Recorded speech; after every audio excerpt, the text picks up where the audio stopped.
The topic of today's discussion is internal forces.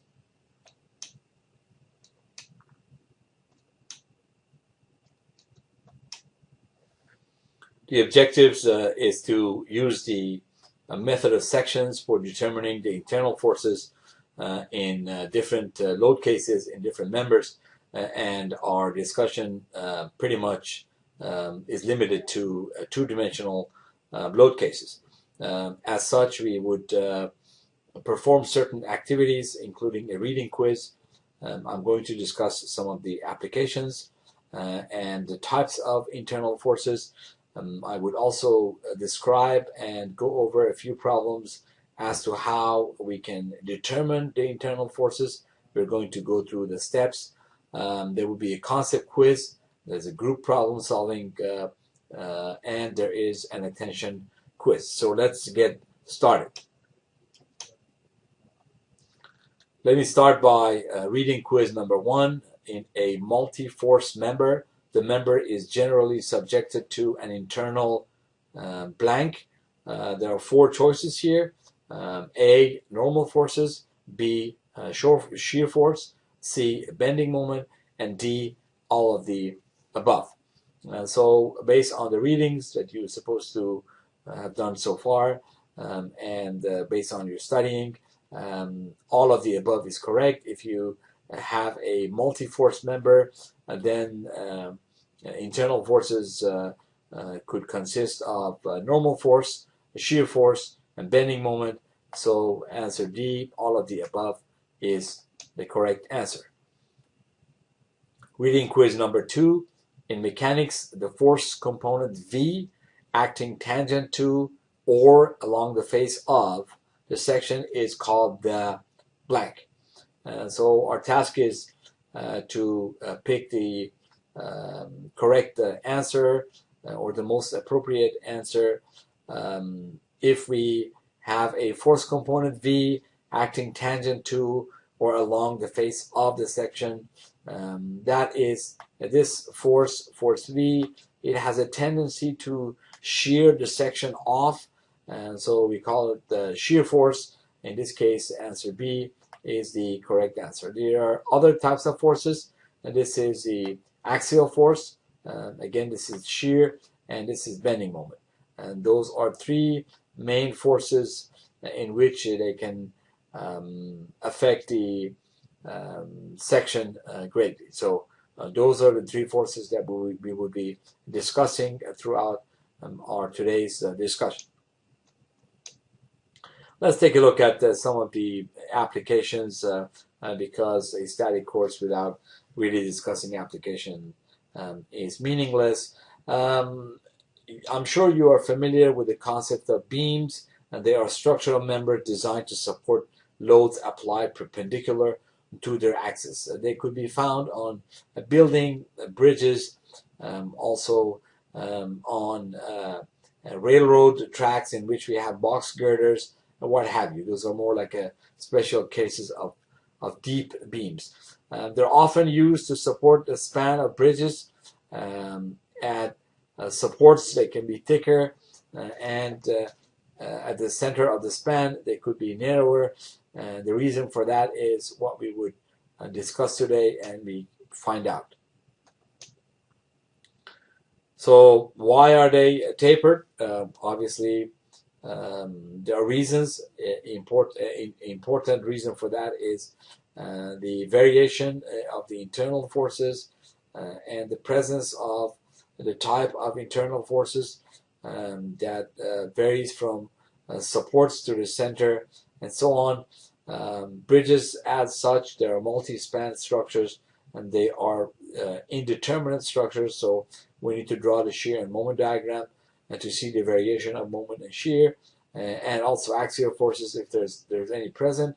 As such, we would be able to pretty much analyze the section and pretty much determine the size of the members according to the shear and moment diagram, and also the variation in axial forces. So that's why you see in some cases, like in this case, the sections closer to the support is much larger, much deeper in the depth of the section. As you can see from here, the depth of the section, if I can show this correctly, if this is the depth of the section, closer to the support, they are larger than as we move away from the support to the center of the beam. Another example, I'm sure you've seen billboards all over the place, and this is an example. This is a rectangular billboard. There is a fixed column that's supporting that. As you can see, this portion of the column is larger than the other section, of course, as a result of the wind and the weight of this structure itself. It's the weight of the billboard, and there are lateral forces, which are the wind applying to the structure, and it is possible that in places like earthquake-prone countries, we may have the movement at the base too. But this is a good example of the importance of analyzing the internal forces in each member, and to be able to design such a structure safely. Again, columns are wider, thicker at the bottom than at the top, and the reason goes back to the principles of statics and furthermore dynamics in case of earthquakes and winds. Another example, this is a shop crane. It's a smaller type of a crane. The capacity of this crane is limited. As you can see, it looks like an inverted L, and at the bottom it is bolted to the floor. That is, of course, especially designed, the foundation especially designed of higher strength concrete. It's connected, the plate that this crane is connected to, and they're also connected by bolts to the strong floor. So this is used to move heavy machine tools around the shop. As you can see, there is a frame around the joint that's being added in order to pretty much strengthen this crane. And there are many reasons for that, some of which we are going to look at today. So, as with design of any structural member, we are required to find forces acting within the member to make sure that the material can resist these loads. For example, if we want to determine the internal forces acting on a particular cross-section, in this case this cross-section that's shown at point B, we need to determine the support reactions first. Then we need to look at the internal forces within this beam and determine the forces. We want to make sure the analysis is complete in the sense that we can calculate all the forces that are acting on this member, including all the internal forces. So if we cut the beam at point B, just left to the 6 kilonewton, so we are cutting this beam just to the left of the location of the application of the 6 kilonewton force. So it's just to the left of the 6 kilonewton. It's not to the right of it, but just to the left of it. So if we do that, then we would see that there are three forces, three internal forces acting at B. And we would use these forces using the equations of equilibrium, or E of E. These forces are namely axial force and sub B, or normal force, They're the same. V sub B, which is the shear force, and M sub B, which is the bending moment. So we are going to look to see how we can calculate all those forces.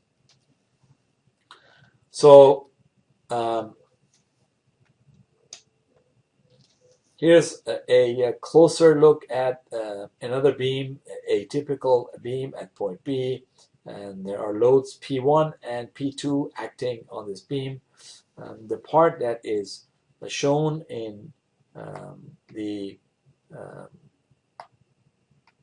rectangle here is of interest to us, and what we try to demonstrate here is that these forces, the internal forces at any cut that we make within the beam, they are equal in magnitude but opposite in direction. As you can see, for example, if you have V sub B acting on the left side of the same cross section downward, then on the other side, to the right hand side of the cut, we are going to have V sub B the same magnitude but opposite in direction.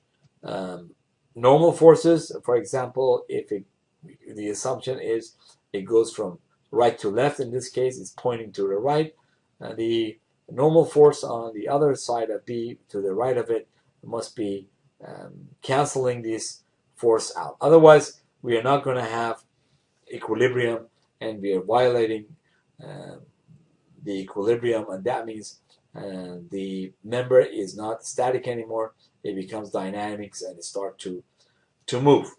The M sub B, as you can see here, the same thing.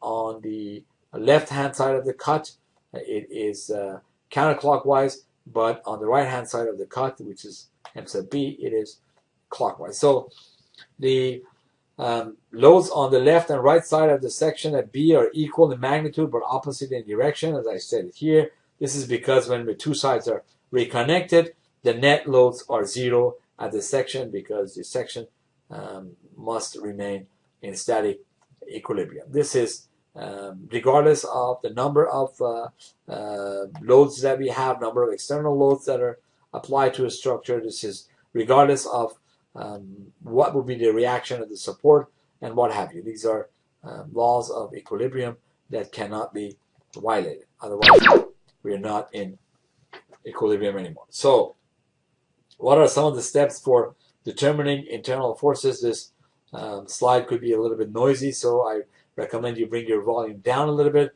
if you don't like some of these noises that are associated every time I hit the spacebar. So what we do is we are going to take an imaginary cut at locations in which we need to determine the internal forces. Then we would decide which section would result in less unknowns and which section is easier to analyze. There we go. So if necessary, we are going to determine any support reactions or joint forces you need by drawing a free body diagram of the entire structure, and then we solve for the unknown. Then we are going to draw a free body diagram of the piece of the structure that we decide to analyze, and we would actually identify all the forces at that cross section, and we move with our analysis. And then we would apply the equation of equilibrium, or E of E, to the free body diagram, step 3, and we would solve for all the unknowns. So here's an example. The loading on the beam is given. The configuration of the beam is also given. And there are two supports at A and B. And one is a roller at A, and there is a pin support at B. We would like to determine the internal forces at point C. So how do we go about doing that? That's our task. So the plan would be, we are going to follow the procedure that I just explained to you. So we're going to take an imaginary cut at C. That's where we would like to find the forces.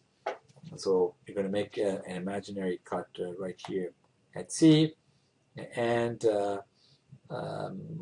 then the decision would be which side are we going to look at, section BC or CA, the left of this section. Are we going to look at this side, or are we going to look at this other side? So it'll be easier from just analyzing it, looking at it. It seems that it's easier to work with the right section because there'd be unknown reactions at B. We can calculate those in advance, and then we would look at the internal force. So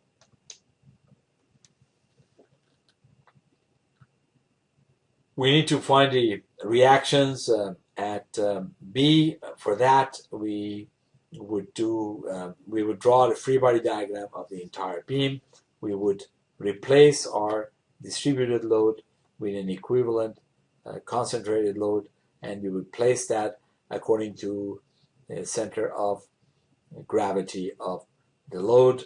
So that would be 3 feet from the left-hand side, the left end of the beam, left-hand side end of the beam. So we would be placed 3 feet from this point. Okay, point that I show like a little line. So then we would take the summation of forces in the x direction. We set that to 0. As such, b sub x would be 0. We take the moment about point A, and as such, we would calculate b sub y as 6 kips. So we pretty much calculated the reactions b sub x and b sub y. Then at point C, we are going to take a look at the right-hand side. In that case, b sub y is negative 6 kips, so it's a downward reaction at point B. And then we would use the same principle, applying equations of equilibrium to find the unknown forces, namely their v sub c, n sub c, m sub c. Now we take the entire section, we apply the equations of equilibrium to this section. Summation of forces in the x is 0, and that means n sub c is 0. Summation of forces in the y is 0, and that means minus v sub c minus 6 is 0. V sub c is minus 6 kip.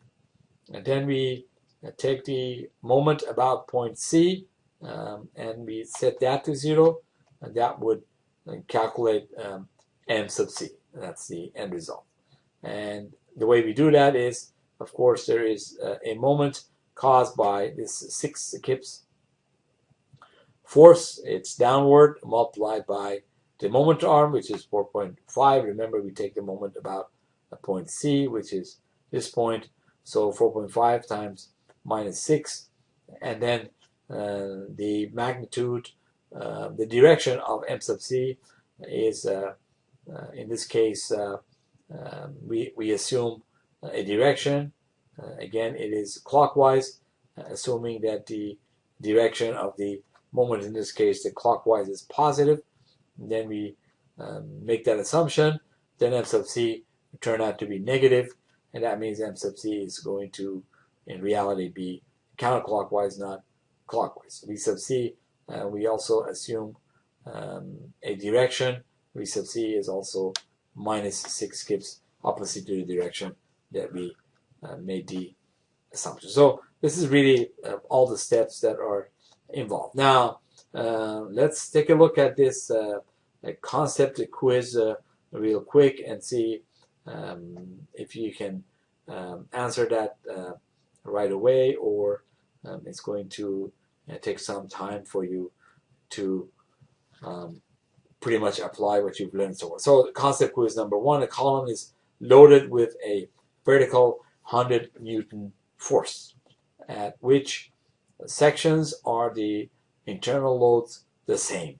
Very important to realize that just by looking at this column. So if we make a cut at three different sections, P, Q, and R, and just mentally separate this section from the rest of the column, we would see that since the top portion of the column doesn't carry any load from the bottom, if we separate it, and then we would have a tendency toward Q and R. This may be difficult for you to see at this stage because you probably think that as we are pushing by this force 100 Newton, the entire column will be pushed down. Well, in reality, that's not how we do the analysis, and that's not how it works. Maybe to someone that have not taken statics before, maybe that's the case. But in reality, if we make any cut above the 100 Newton, since there is no load applied to that cut anywhere above the 100, the location of where we applied 100 Newton, and there will be no forces. And if there are forces, there would be if it would be any forces, they're going to be very different than the forces that are applied at Q and R. So the internal loads that would be the same at Q and R. There would be some internal forces at P, if there's any, again, depending on, we need to analyze the section and see what would that be, but that's not going to be the same as Q and R. You can do a analysis of your own, try to actually look at the internal forces within each cut, P, Q, and R, and you can see that P, Q, and R is not going to be the same, except Q and R, they would be the same, or if not exactly the same, they're pretty close, that we can assume that they're the same. So try that. Now, don't forget, when you do the analysis, there are forces applied at this cross section, and there would also be a moment. So there are three reactions. One is in the X, one is in the Y, and the other one is a moment that would be part of the reaction here, because that column end is actually fixed. And so the second one, the column is loaded with a horizontal 100 Newton force. At which section are the internal loads largest? P, Q, R, and S. Again, we are going to conceptually look at this to see if we can determine that. We're going to take a look at the schematics. Conceptually is not the right word, but we are going to look at the schematics of this column, and just by looking at it and trying to get the feel for it, see if we can actually solve this problem. So the question is, the column is loaded with a horizontal 100 Newton force. At which section the internal loads largest? So among all these four sections that we have, and each of them is a choice that we have down here as an answer, P, Q, R, and S. As we are moving down toward this column, remember there are three reactions down here. Okay, one is the X direction, the other one is in the Y direction, the other one is the moment reaction down there. As you are moving away from the top of the column and to the bottom of this column, we are getting closer to the reactions, and as such, our intuition should tell us that as we are moving down this column toward the reaction, the internal loads would be larger and larger until it gets to this cross section S. At that point, it should be the largest. So the correct answer is D. You can also try it again, calculate the reactions first, and any of them could be 0, but you need to make that calculation. Most likely this would be 0, and you would look at the internal forces at different cross sections, P, Q, R, and S, and you would see that S would be the largest. So D is the correct answer. So let's take a look at a problem that we all solve together, a group problem. So the loading on the beam is given. The internal forces at point F is what we need to determine. Again, we would follow the procedure. Right away, we would take a look at the structure to try to get the feel for it. And there would be a pin, a support. Remember, this is not fixed. If you assume this is fixed at A, your reactions would be very different. And I guarantee you, you're going to get the wrong answer because the problem is set up incorrectly. So to make sure that you understand that there will be two reactions at this point. I've seen that mistake too many times. Don't assume this is fixed because you're going to have an excess moment reactions there, and if it's not fixed, if it's pinned the way it is, you're going to have no moment at that point. So then this DC is 45 degrees, BC is normal. At B, the force F, the location of the forces that we would like to find out is F, at the point F. And we need to definitely make a cut at F. First, we would make an imaginary cut at F, and then we would try to see which one is easier to analyze, which point is easier to analyze via the free body diagram. Think about it for a second before I can actually go with the problem. Well, the answer is I already gave that out to you. F sub B is easier to work with because it's on this side of beam, and the cut is made here.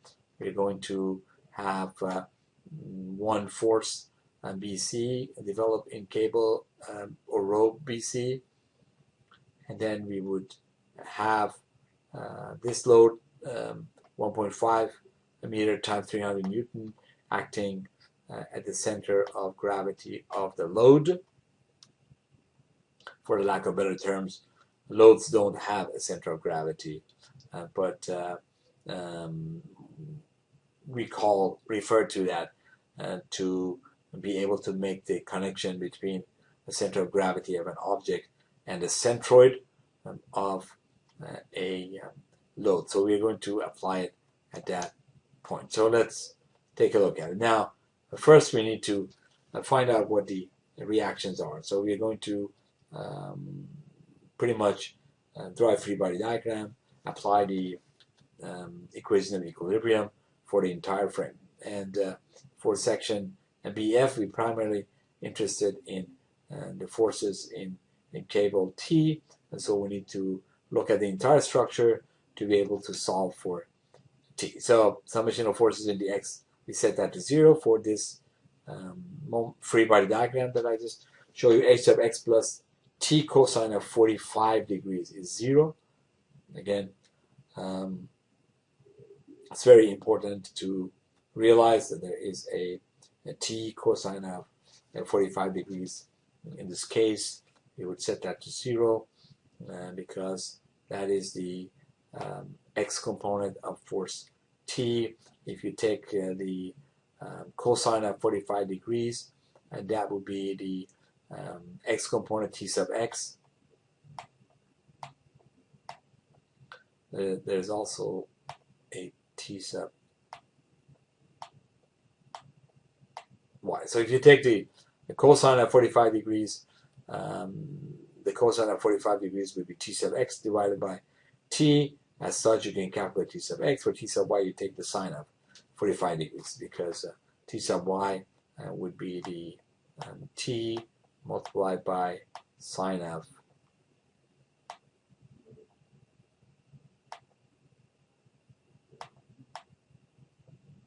not easy to write with the mouse. So try it, then you know what I'm talking about. Okay. All right, so we take the summation of moment about point A, and we assume counterclockwise positive. Remember, it doesn't really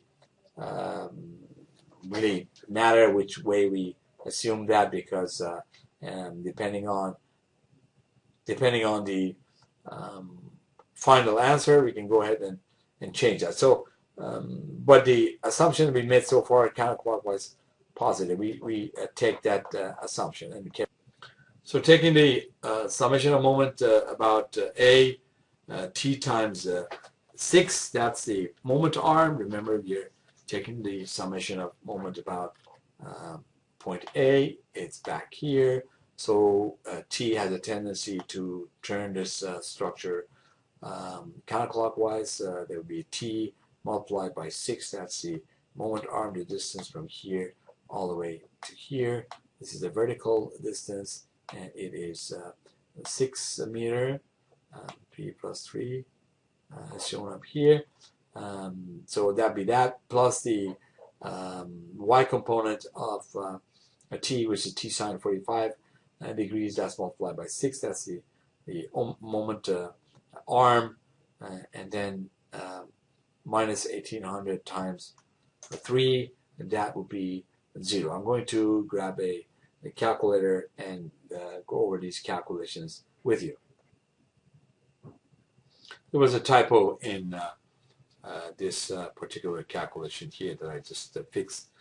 This was 6, but it actually is supposed to be 3. So because the y component T sine of 45 degrees, the moment arm associated with that force is 3 meters. So now it's okay. So if you substitute 665 inside the equation, you would almost get a number very close to 0. So this is actually T. So after we calculate T, and now we can look at the right side of the F if we make the cut at point F and do our calculations to determine the internal forces. And that's so exactly what we do here. So there is a 665 Newton force that is T actually, force of T at B sub C. Remember, if you make a cut here, of course you're going to have these two forces, but we are only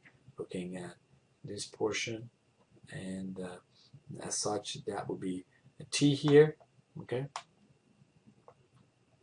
And then 300 multiplied by 1.5, that's 450, and we place that right at the center of 1.5, so it would be 0.75 from the to the left and 0.75 to the right, and that would be the location of the centroid of the applied force.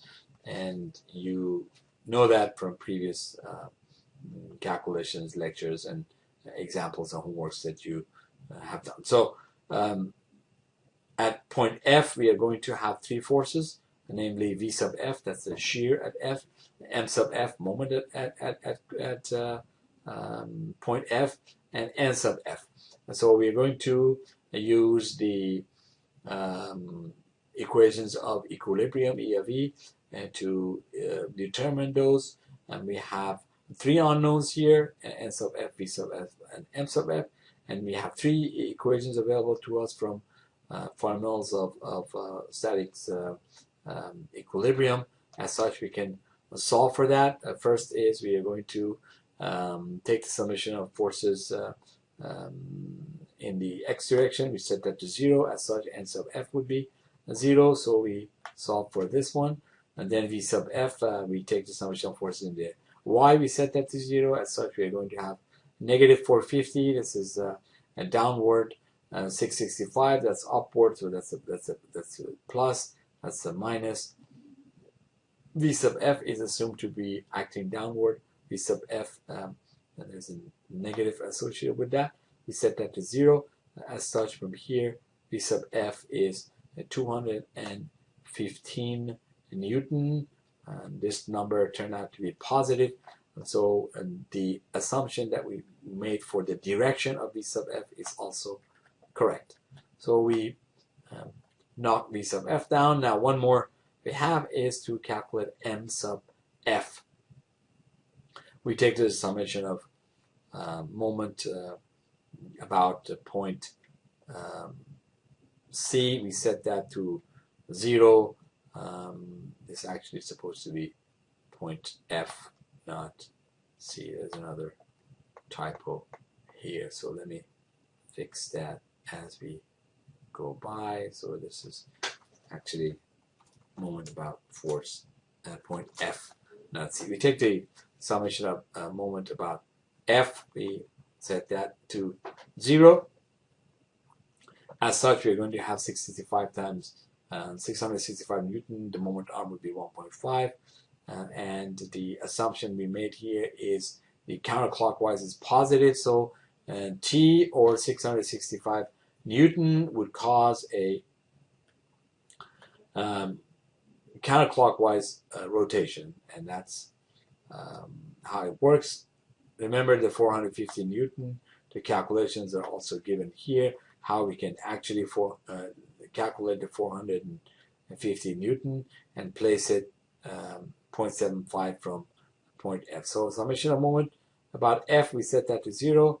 And so this is, we already looked at this one. The next one is the 450. And that would be actually acting clockwise. And so there's a negative associated with that, assuming that the counterclockwise is positive. Okay.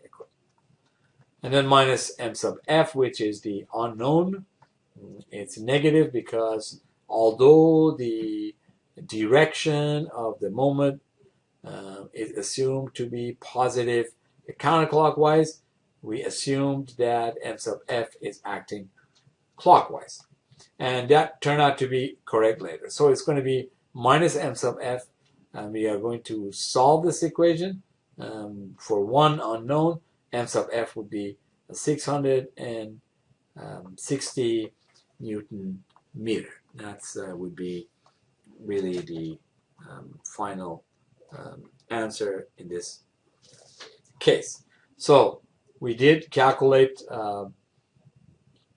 n sub f, v sub f, and m sub f. Those are three forces acting internally at point F. So those are the internal forces that we wanted to determine. So our mission is accomplished, and we pretty much calculated what we need to calculate. Let's wrap the session up. Before I do that, let me take a look at attention quizzes. Make sure you guys have been paying attention to what was going on here, and if you actually absorb and study these examples with me. If you can answer these attention quiz, that means that you absorb most of the material that I presented to you today. Determine the magnitude of the internal loads that include normal, shear, and bending moment at point C. So, in the order in which they're given, 100 Newton, 80 Newton, and 80 Newton meter. Let's see if you can tell by just looking at the problem. So, what's the magnitude of the internal forces at point C? Okay, so you're going to have three here. One is the normal, the other one is actually acting here, and there would be a moment that I can show it here as a clockwise moment at point C. Now remember, we are going to have here three reactions. This structure is fixed at this point down here at the green line. So we are going to have a reaction to the right, a normal, and also a moment, if I can demonstrate that by the arrows. So these arrows are not complete arrows, they're usually half arrows because it's easier for me to draw them like that. Okay, so let's see if we can determine that by just looking at the schematics of what's given to us here. Okay.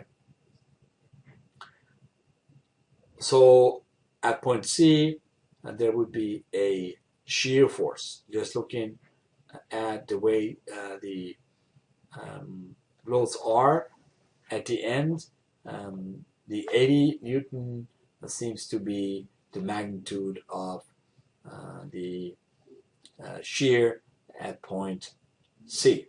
So it is very likely that the answer would be C or D, but we don't know that for sure.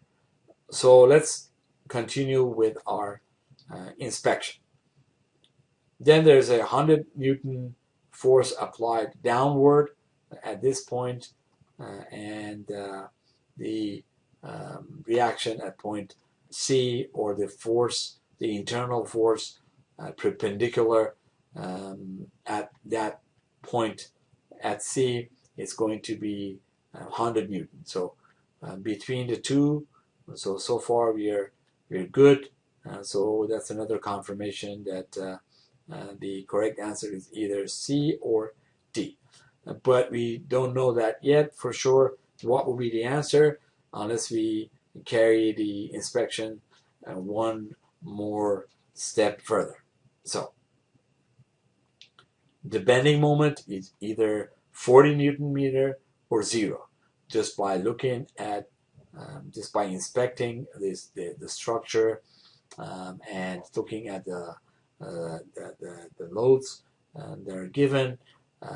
It is impossible for the moment to be 0 at C. So the correct answer is actually answer C, or option C. We're going to have an 80 Newton as the normal force, 100 Newton as shear, and 40 Newton meter as bending moment. Now I may call shear normal and normal shear in this case, but don't worry about what I call it. Look at the direction of the forces that are given. The 80 Newton in this case is the called normal. I call it shear, but it doesn't really matter as long as you understood what I was referring to and how we can actually get that answer by inspection. Now, you're more than welcome to make a cut at point C and do your analysis and see if we get the same answer that as we did here. Now, the attention quiz number 2, again, a column is loaded with a horizontal 100 Newton force. At which section are the internal loads the lowest? This is the reverse of what we tried to determine previously. At what point the internal loads are higher. In this case, at which section the internal loads are the lowest. Just try to see if you know what's going on here. You have section P, Q, R, S. At S, it's going to be the highest, and because we are going to have 3 reactions at the support, okay, and at point P, it's going to be the lowest. You can take a look at that. If you don't reach that conclusion by inspection, you're always more than welcome to make the cut at section P Q, R, and S, and see which one is the correct, which one gives you the lowest internal load. That brings me to the end of the lecture. Let learning continue, and thank you for your attention.